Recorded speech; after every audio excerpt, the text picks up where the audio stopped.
So, ladies and gentlemen, it's taken me a couple of days as a longtime Dallas Cowboy fan and a longtime reporter covering the Dallas Cowboys to put my mind around the disgrace in the Sunday afternoon noon game, probably one of the most hyped games of the NFL this year.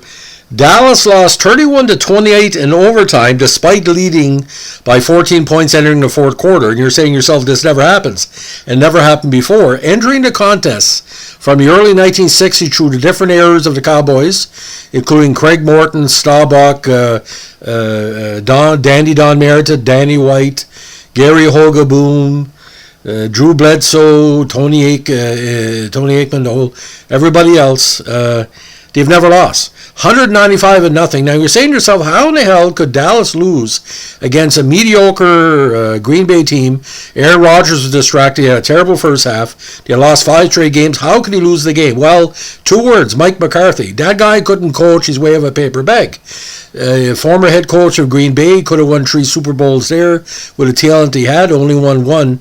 He was terrible. Bad play calling, no confidence in his offense, no confidence in his defense.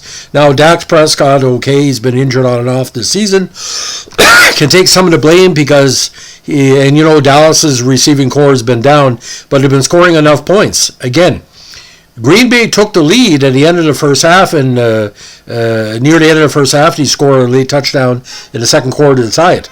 But if you watch the whole game from start to finish, and here's the point, ladies and gentlemen, they had an opportunity in overtime to win it on a field goal or to potentially win it. 4th down. Instead of kicking for the field goal, McCarthy said, well, I got no confidence in my players. He said after the game, and he went for the 4th down, just barely missed a 4th down play. But like I said, Green Bay had over 200 yards on the ground. That was a disgrace. There's no way that Green Bay core should have had 200 yards on the ground.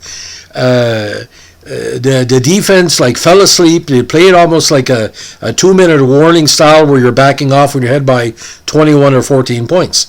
Now this is going to go into the annals again, one of the worst losses in Dallas history. Not because you can't. There's no guarantee win every game, but my God, ladies and gentlemen.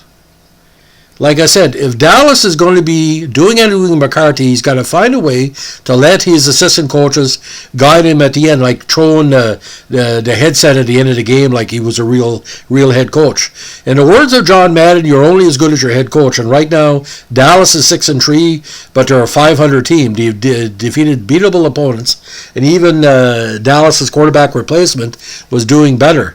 Now, if they would have won, they'd been only 1 game out of first place because the Eagles choked against the Commanders in a very bad end-of-game play that sealed it for Washington.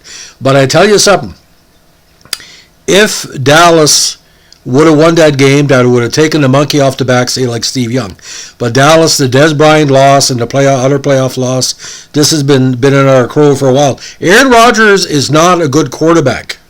He thinks he's good. Aaron Rodgers is an okay quarterback, but he's no Tom Brady, Mahomes elite level. If anything showed on the weekend, he could have easily taken advantage of more of those Dallas miscues to lead. He wouldn't even went to overtime because Dallas basically stunk out the field with inconsistent play.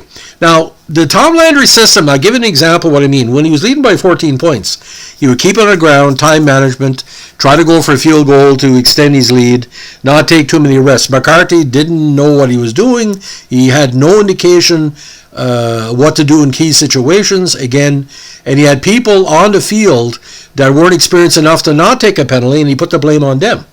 You don't play rookies against Green Bay because they're nervous. Maybe he thought all these people was watching on Fox, on TV. Ladies and gentlemen, Dallas will always have problems with Jerry Jones as owner. The poor decisions that he makes, he puts in the head coach's mind. But like I said, a disgrace. 195-0.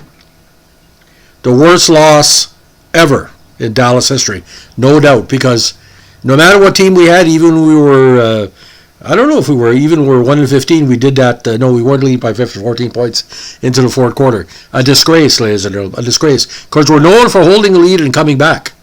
And if you're a Dallas fan over the age of 50, you're watching this team and said, this is not the Dallas Cowboys, this is the Cleveland Browns, if you know what I mean.